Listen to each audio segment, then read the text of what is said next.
नमस्कार, आप देख रहे हैं आज तक। आपके साथ मैं हूं सईद अंसारी। स्वागत है आपका दस्तक में।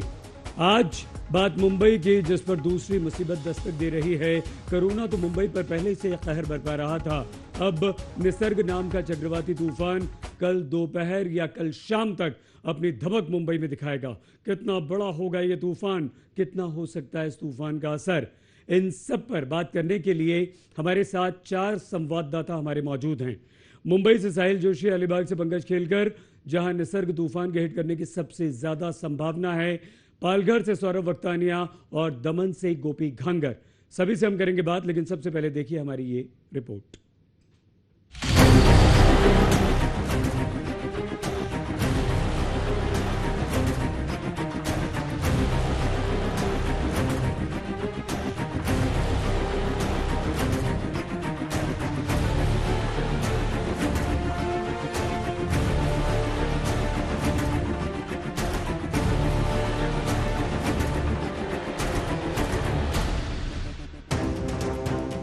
दिन पहले एक चक्रवाती तूफान बंगाल की खाड़ी से उठा, जिसने पश्चिम बंगाल और ओडिशा के समुद्र तटीय इलाकों में भीषण तबाही मचा दी थी। अब वैसी ही एक तबाही की आहट हिंदुस्तान के पश्चिमी तट पर आ रही है। एक महातूफान अरब सागर में मचल रहा है, जो महाराष्ट्र से गुजरात तक बढ़ता हुआ दिखाई दे रहा है। वो अम्फान का जो चक्रवात है वो सुपर साइक्लोन से फिर डाउन होके एक्सट्रीम सुपर साइक्लोन में आ गया था, सीवियर साइक्लोन में आ गया था। और यहाँ पर भी सीवियर साइक्लोन का है, जिसका विंड स्पीड एटलीस्ट जब लैंडफॉल करेगा 100 to 120 तक रहेगा। उस तूफान का नाम है निसर्ग, जिसकी लहरें मुंबई पर चोट पहुंचा सकती हैं। अभी ये मुंबई कोरोना के कहर से छूटी भी नहीं कि महातूफान ने तबाही की दस्तक दे दी। मुंबई ने 20वीं और 21वीं सदी के 20 साल में कभी चक्रवात नहीं झेला था। मुंबई में बार बार भयंकर बाढ़ आई, लेकिन वो किसी चक्रवात के कारण नहीं थी। इससे पहले ऐसा चक्रवाती तूफान मुंबई पर 1891 में आया था, जिससे मुंबई के कई इलाकों में भयंकर बारिश की आशंका है। मुंबई में बारिश का आगमन हो गया है और ये इस वजह से हो रहा है क्योंकि साइक्लोन निसर्गा अब सिटी के धीरे धीरे करीब आ रहा है। आईएमडी के प्रेडिक्शंस के हिसाब से अगर अलीबाग में, मुंबई के अलीबाग में अगर साइक्लोन निसर्गा ने कल दोपहर या सुबह तक लैंडफॉल किया तो ये महाराष्ट्र का रिकॉर्ड हिस्ट्री का सबसे पहला साइक्लोन होगा। और आप देख सकते हैं सभी तरीकों की तैयारियां भी जोरों शोरों से चालू है। हम आपको इस निसर्ग नाम के तूफान के बारे में बताएंगे। उससे पहले ये जान लीजिए कि महाराष्ट्र से गुजरात तक कहां-कहां ये तूफान अपनी उफान पर हो सकता है।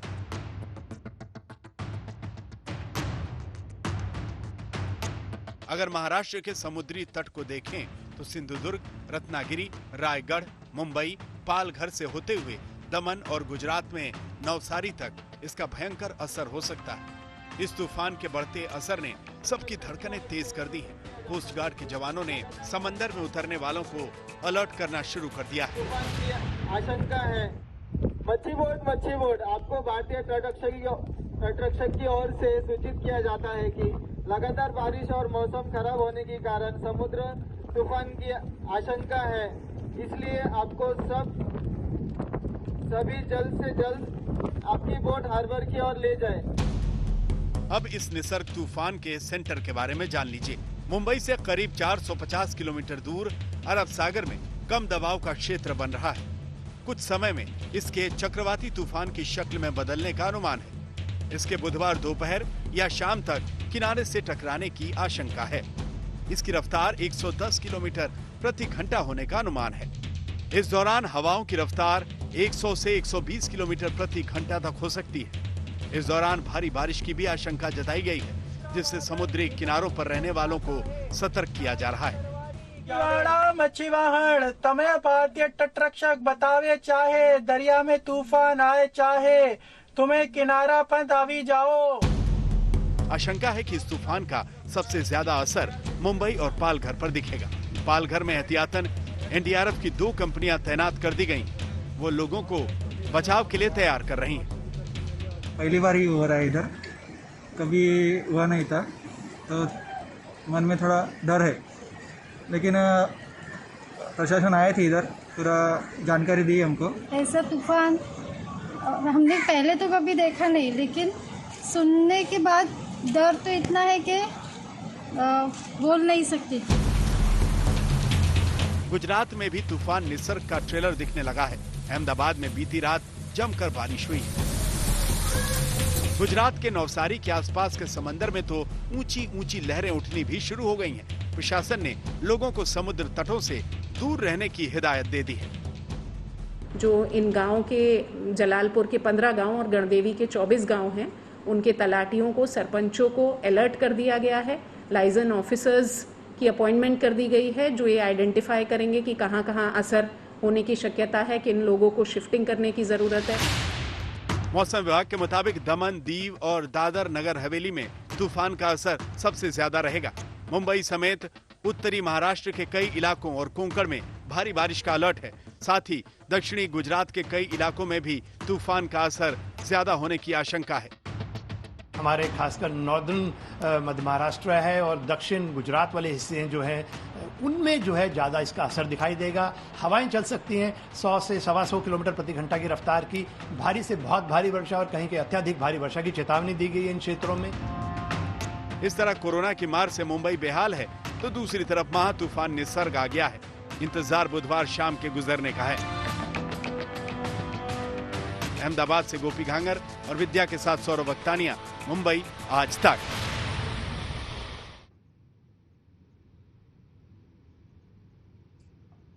और स्थिति की गंभीरता को आप इस बात से बहुत अच्छी तरह से समझ सकते हैं कि प्रधानमंत्री नरेंद्र मोदी इस पर खुद बेहद नजदीकी नजर बनाए हुए हैं।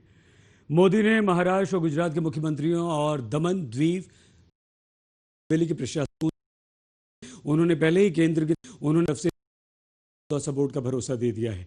इस बीच महाराष्ट्र के मुख्यमंत्री उद्धव ठाकरे तैयारियों में पहले से जुट चुके हैं। थोड्या वेळापूर्वी आपल्या देशाच्या पंतप्रधानांचा फोन आला होता, माननीय नरेंद्र मोदीजींचा फोन आला होता। त्यांनी सांगितलं आहे की तुम्ही तयारी तर केलेली आहे, पण केंद्र सरकार सुद्धा तुमच्या सोबत आहे, त्याच्यामुळे ती काळजी तुम्ही करू नका। आता महत्त्वाचा मुद्दा म्हणजे हे जे काही वादळ येणार आहे किंवा धडकणार आहे, या वादळाचा एकूण प्रभाव बघितल्यानंतर 3 तारखेपासून आपण सुरुवात करणार होतो पुनश्च हरिओम। मी पुन्हा एकदा आपल्याला विनंती करतोय की विशेषतः हा जो काही आपला किनारपट्टा आहे तिथे उद्या आणि परवा 2 दिवस हे महत्त्वाचे आहेत। दोन्ही दिवस आपण घरामध्येच राहणं हे हिताचं आहे। हमारे 4 संवाददाता इस वक्त हमारे साथ जुड़ चुके हैं और जो सबसे ज्यादा संभावित प्रभावित इलाका है वो मुंबई से सटा हुआ अलीबाग है।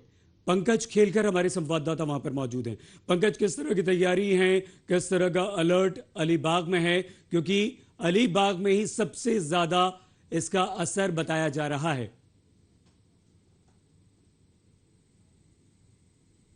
सईद, यहाँ अलीबाग जो कि रायगढ़ जिले में आता है और ये जो पूरा समुद्री किनारी सी शोर है रायगढ़ जिले का, यानी अलीबाग और आसपास का, वहाँ से जो जिला प्रशासन है उन्होंने तकरीबन 2.25 लाख लोगों को इसका असर होगा और उसके लिए तकरीबन 60,000 लोगों को यहाँ से स्थलांतरित कर दिया गया है एहतियात के तौर, जो कि बिल्कुल किनारे से सटे हुए रहते हैं, उनको पास यानी सुरक्षित जगहों पर लेकर गए हैं। लेकिन बाकी के जो अगर जिले हैं पूरे कोंकण इलाके में, तो तकरीबन इसका असर 7 लाख लोगों पर हो सकता है और इसीलिए ये एहतियातन कदम उठाए जा रहे हैं। और जो कहा जा रहा है कि इसका टकराव जो है वो अलीबाग के पास हो सकता है, लेकिन इसका जो दायरा है, ये जो पूरा निसर्ग साइक्लोन है, जो चक्रवात है, इसका जो पूरा दायरा है वो 150 किलोमीटर का है। यानी ऐसा नहीं कि ये सिर्फ अलीबाग को आकर उसको टकराव होगा, आसपास के जो इलाके हैं तकरीबन 80 किलोमीटर के, इन सब जगहों पर इसका तूफानी हवा, साथ ही साथ बारिश, तो इसीलिए ये इतनी ज्यादा सतर्कता रखी जा रही है। साहिल, मुंबई के कई सारे ऐसे इलाके हैं जहां पर समुद्र है, बीचेस हैं, और इसीलिए मुंबई एक महानगर होने के नाते भी बहुत बड़े खतरे में है। किस तरह की तैयारियां हैं, किस तरह का अलर्ट साहिल मुंबई में है? सईद, अभी मुंबई में बारिश शुरू हो चुकी है और ये अनुमान भी था कि मुंबई में बारिश 2 तारीख को रात को बारिश की संभावना जताई गई थी। 3 तारीख को भी भारी बारिश की संभावना जताई गई है आइसोलेटेड प्लेसेस पे। लेकिन मुंबई में आमतौर पर इतनी बारिश होती है तो कई जगह पे जलजमाव हो जाता है, तो खास करके उसकी तैयारी खास करके चल रही है।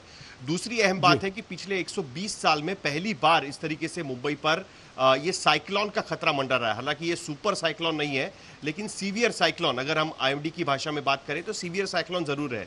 तो ये पहली बार 120 साल में इस तरीके से ये साइक्लोन का खतरा है, तो जिसके चलते मुंबई के बीचेस पर आपने सुना होगा उद्धव ठाकरे कह रहे थे कि दरअसल 3 तारीख से मुंबई के बीचेस और पब्लिक प्लेसेस लोगों को घूमने के लिए खुली करने वाले थे, जिसको मिशन बिगिन अगेन का नाम दिया गया था। लेकिन अब वो 2 दिन के लिए टाल दिया गया है, तो कोई भी अपने बीचेस पर नहीं निकल पाएगा। मुंबई पुलिस ने 144 धारा लागू कर दी है कि मरीन ड्राइव, वर्ली सी फेस या जुहू बीच या कोई भी और बीच जो मुंबई के नजदीक है वहां पर आप बाहर नहीं निकल पाएंगे। दूसरी अहम बात की फायर ब्रिगेड और एनडीआरएफ की टीमें अलग अलग जगह पर लगा दी गई है। डिजास्टर मैनेजमेंट एक्टिव कर दिया गया है। अगर पानी भर जाता है, जलजमाव हो जाता है भारी बारिश की वजह से, तो लोगों को आसपास के स्कूलों में ले जाने की भी व्यवस्था यहाँ पर रखी गई है। आमतौर पर कई सारी स्कूल कोविड-19 के जो हाई रिस्क कॉन्टैक्ट्स हैं उनसे भरी हुई है, लेकिन बाकी जो खाली जगह है वहां पर भर दिया गया है। एपिडेमिक लॉ पहले से ही मुंबई में है, तो अगर बीएमसी का जरूरत पड़े तो कोई बड़ा मैरिज हॉल या बाकी कोई चीजें भी वो इस स्थिति से निपटने के लिए कब्जे में ले सकती है इस वक्त। लेकिन एक तरीके से कल का दिन काफी बहुत जरूरी रहेगा, क्योंकि दोपहर के बाद ये साइक्लोन अलीबाग और मुंबई के बीच में टकराएगा जमीन से। उसके बाद उसका जो जोर है वो कम होगा, लेकिन जो हवाएं बहेगी 120 किलोमीटर प्रति घंटे की स्पीड से, वो सबसे ज्यादा तकलीफदेह हो सकती है मुंबई के लिए, और मुंबई इससे जूझने के लिए तैयार हो रहा है, ये हम कह सकते हैं। लेकिन फिलहाल हम देख सकते हैं कि मुंबई में बारिश शुरू हो चुकी है और ये कल भी बारिश इसी तरीके से जारी रहेगी, तो लोग पहले से ठीक है साहिल। तनुश्री और गोपी, हम आप दोनों के पास भी आएंगे, लेकिन ये जो निसर्ग तूफान है इस समय मुंबई ही नहीं बल्कि महाराष्ट्र और गुजरात के तमाम तटीय इलाकों से टकराने जा रहा है। जब हर कोई कोरोना के खतरनाक वायरस से इस समय लड़ रहा है, उस पर महाराष्ट्र का हाल तो सबसे हमारे देश में ज्यादा बुरा है। महाराष्ट्र की राजधानी मुंबई में उन क्वारंटीन सेंटर्स से अब मरीजों को भी हटा लिया जा रहा है जो तूफान की मार को झेल नहीं सकते हैं।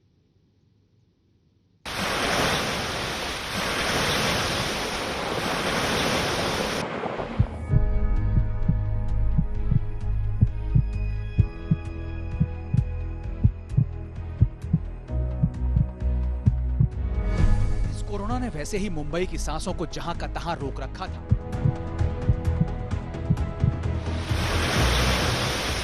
अब एक ऐसा महातूफान चंद घंटों की दूरी पर खड़ा है जो बंगाल और ओडिशा के अम्फान चक्रवात की तरह कहर बरपा सकता है। मुंबई के समंदर में मचे कोलाहल के बीच एक हलचल अस्पतालों और क्वारंटीन सेंटर में भी मची है कि कहीं लहरों ने अपना गुस्सा दिखा दिया तो क्या होगा। इसीलिए एहतियातन कोरोना के मरीजों को सुरक्षित जगहों पर शिफ्ट किया जा रहा है। मुंबई अलर्ट पर है और साइक्लोन की वार्निंग दी गई है, इसलिए एमएमआरडीए ने बीएमसी के साथ मिलकर एक महत्वपूर्ण फैसला लिया है। फैसला ये लिया गया है कि यहां पर जो 150 पेशेंट्स हैं उनको यहां से शिफ्ट कर दिया जाएगा। तूफान की चेतावनी के बीच कोरोना के बढ़ते मामले भी मुंबई को डरा रहे हैं। मुंबई में कोरोना के मामले 41,000 के पार पहुंच गए हैं, जबकि मरने वालों की संख्या 1,319 तक। सिर्फ 24 घंटे में ही मुंबई में कोरोना के 1,413 नए मामले आ गए। अगर डॉक्टरों और नर्सों की टीम कोरोना से लड़ रही है तो एनडीआरएफ ने जगह जगह मोर्चा संभाल रखा है। लोगों को कह दिया गया है कि वो सुरक्षित जगहों पर चले जाएं। और आने वाले समय में सरकार पब्लिक को शेल्टर होम प्रोवाइड करेंगे, ये हम आशा रखते हैं। और ज़रूरी होता है पब्लिक को शेल्टर होम में पहुंचाया जाए। जितना पब्लिक को हम शेल्टर होम पहुंचाएंगे उतने कैजुअलिटीज को हम रिड्यूस कर सकते हैं। जहां जहां तूफान आने की आशंका है, महाराष्ट्र के उन जिलों में एनडीआरएफ ने मोर्चा संभाल लिया है। महाराष्ट्र में एनडीआरएफ की 16 टीमें तैनात कर दी गई हैं, जबकि 7 रिजर्व में रखी गई हैं। गुजरात में 13 टीमें तैनात हैं, 2 रिजर्व में हैं। दमन, दीव, दादर और नगर हवेली में एनडीआरएफ की एक टीम तैनात है। 4 जून तक लोगों को समंदर से दूर रहने की हिदायत दी गई है। तटीय इलाकों में रहने वालों को सुरक्षित स्थानों पर पहुंचाने की कवायद भी शुरू हो गई है। सारी तैयारियां पूरी हैं। लगभग 10 और 11, 21 टीमें एनडीआरएफ की दोनों राज्यों में तैनात हैं और करीब 10 और टीमें रिजर्व में रहेंगी। महाराष्ट्र के तटीय इलाकों में इससे पहले 1891 में चक्रवाती तूफान आया था। उसके बाद 1948 और 1980 में वैसे चक्रवात का दबाव तो बना, लेकिन आया नहीं। इस बार 129 साल पुरानी लहरों के टकराने का खतरा बस चंद घंटों की दूरी पर खड़ा है। इसका खतरा दक्षिणी गुजरात के भी 5 जिलों पर दिख रहा है। सिस्टम जो है नीचे से जाएगा। ओके, सो एक्सट्रीम जो साउथ गुजरात है, लाइक दमन, दादर, नगर हवेली, वलसाड, नवसारी, तापी, डांग, सूरत, ये सब एरिया में इम्पैक्ट है। गुजरात और महाराष्ट्र दोनों राज्य कोरोना संक्रमण से सबसे ज्यादा जूझ रहे हैं। ऐसे वक्त में तूफान की दस्तक डराने वाली है। संक्रमण से बचाव के साथ साथ लोगों को राहत पहुंचाने का काम किसी जंग से कम नहीं, लेकिन दोहरी जंग आ गई है तो लड़ी जा रही है। अहमदाबाद में गोपी खांगर के साथ पंकज उपाध्याय, मुंबई आज तक। महाराष्ट्र, गुजरात दोनों राज्यों की सरकारें अलर्ट हैं। पूरे इंतजाम उन्होंने कर लिए हैं। केंद्र सरकार का पूरा सहयोग मिल रहा है। गोपी, क्या स्थिति है? कितना खतरनाक निसर्ग हो सकता है? प्रशासन कितना अलर्ट है? बिल्कुल सही। एक तो कोरोना का मार है, ऊपर से अब निसर्ग साइक्लोन आ रहा है। ये दोनों चुनौती गुजरात सरकार के लिए बेहद अहम रहेगी, क्योंकि निसर्ग साइक्लोन है। ये माना जा रहा है कि हालांकि गुजरात से नहीं टकराएगा, वो महाराष्ट्र से टकराएगा, लेकिन जो साइक्लोन है, साइक्लोन का जो इलाका है वो दमन से लेके वलसाड, नवसारी तक उसका जो असर है वो यहाँ पे देखने मिलेगा। और इसी वक्त अगर बात की जाए तो जो तेज हवाएं हैं वो शुरू हो चुकी है। पूरे गुजरात के करीब 29 जिलों में लगातार बारिश रुक रुक के हो रही है, तेज हवाएं चल रही है। तो उसकी वजह से एनडीआरएफ की करीब 13 टीमों को तैनात कर दिया गया है लगातार। अगर दमन की बात की जाए, क्योंकि दमन सबसे ज्यादा नजदीक है महाराष्ट्र से, तो दमन के अंदर करीब 4000 लोगों को इवैक्यूएट किया गया है। एनडीआरएफ की एक टीम को यहाँ पे तैनात किया गया है। साथ ही जो गुजरात के बीचेस हैं, उन बीचेस को भी बंद कर दिया गया है। तो गुजरात सरकार के लिए एक दोहरी चुनौती के तौर पर जो निसर्ग साइक्लोन है वो आएगा, क्योंकि कोरोना के मामले जिस तरीके से गुजरात में बढ़ रहे हैं, तो वैसे में अब निसर्ग साइक्लोन से भी गुजरात सरकार लगातार उस पर पैनी नजर बनाए हुए कंट्रोल रूम बनाया गया है। वहां से हर एक जिला कलेक्टर से बातचीत की जा रही है। सईद, बहुत धन्यवाद गोपी आपका। तनुश्री पांडे हमारी संवाददाता मुंबई में जुहू बीच पर मौजूद हैं। तनुश्री, मुंबई पर जब भी इस तरह का कोई तूफान का खतरा आता है तो 2005 का वो तूफान और वो क़यामत के 24 घंटे भी याद आ जाते हैं। किस तरह से बीचेस पे खासतौर से जुहू पर लोगों को अलर्ट किया गया है और सरकार ने यहाँ पर क्या इंतजाम किए हैं? बिल्कुल सईद। और सईद, इस वक्त पे हमको एक बात नहीं भूलनी चाहिए कि मुंबई एक वो शहर है जो ऑलरेडी कोविड-19 के केसेस की वजह से एक कठिन परिस्थिति में फंसा हुआ है। ऐसे में एक साइक्लोन निसर्ग का महाराष्ट्र में लैंडफॉल होना एक बहुत ही चैलेंजिंग सिचुएशन बन के सामने आया है। हम इस वक्त पे जुहू बीच के बाहर मौजूद हैं और हम लोग को भी बीच से काफी दूर कर दिया गया है क्योंकि हाई टाइड्स अगर जिसको बोला जाता है, अब वो समुद्र में बड़ी बड़ी लहरें आना चालू हो चुकी है। सईद, आप देख सकते हैं पिछले कुछ घंटों में मुंबई में बारिश एक भी सेकंड के लिए रुकी नहीं है। इस बारिश को माना जा रहा है कि ये बारिश और बढ़ेगी जैसे जैसे निसर्ग पास आएगा। पर इसके अलावा राज्य सरकार ने एनडीआरएफ की 10 टीमों को डिप्लॉय कर दिया है ग्राउंड में, 6 टीमों को स्टैंड बाय पे रखा हुआ है और जितने भी बीचेस हैं और लो लाइंग एरियाज है सईद शहर में, मुंबई शहर में, उन सभी एरियाज में से लोगों को इवैक्यूएट करना जाना चालू कर चुके हैं। और अगर कल परिस्थिति खराब हुई तो और भी लोगों को लो लाइंग एरियाज में से इवैक्यूएट किया जाएगा। उसके अलावा जो रेस्क्यू बोट्स हैं वो लोग पूरी रात समुद्र के आसपास तटों पे विजिल करेंगे। तो सभी जो ले सकती थी प्रिकॉशंस राज्य सरकार, सभी वो प्रिकॉशंस ले रही है। अभी सिर्फ ये होप कर सकते हैं कि जब तक निसर्ग लैंडफॉल करे महाराष्ट्र में, मुंबई में, तब तक वो कुछ कमजोर हो जाए। नहीं तो ये एक ऑलरेडी जो मुंबई है, जो ऑलरेडी ओवरवेल्म्ड है कोविड सिचुएशन को लेके, निसर्ग साइक्लोन उस चीजों को सिर्फ खराब ही करेगा। सईद, बहुत धन्यवाद तनुश्री पांडे हमारी संवाददाता जो बीच पर मौजूद हैं। और महाराष्ट्र के मुख्यमंत्री उद्धव ठाकरे ने कम से कम 2 दिन लोगों को घर से बाहर नहीं निकलने की सलाह दी है। कल दोपहर में यह तूफान टकराएगा। साहिल, पंकज, तनु और गोपी, बहुत धन्यवाद आप सभी का। लेकिन मुंबई से एक जल्दी से साहिल क्या कुछ खास, क्योंकि खबर अभी अभी आई है कि उद्धव ठाकरे ने कह दिया है कि 2 दिन तक तूफान तो कल टकराएगा दोपहर, रात तक ज्यादा खतरा है, फिर 2 दिन घरों में रहने की सलाह। क्यों, कोई खबर आपके पास आई है साहिल?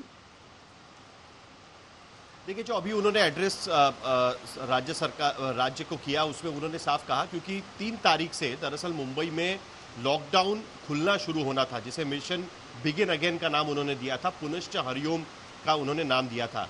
और जिसके चलते 3 तारीख से लोग दरअसल पार्क में या बीचेस पर अगर घूमने जाना है, फिजिकल एक्टिविटी के लिए जाना है, तो सोशल डिस्टेंसिंग रख के जा सकते थे।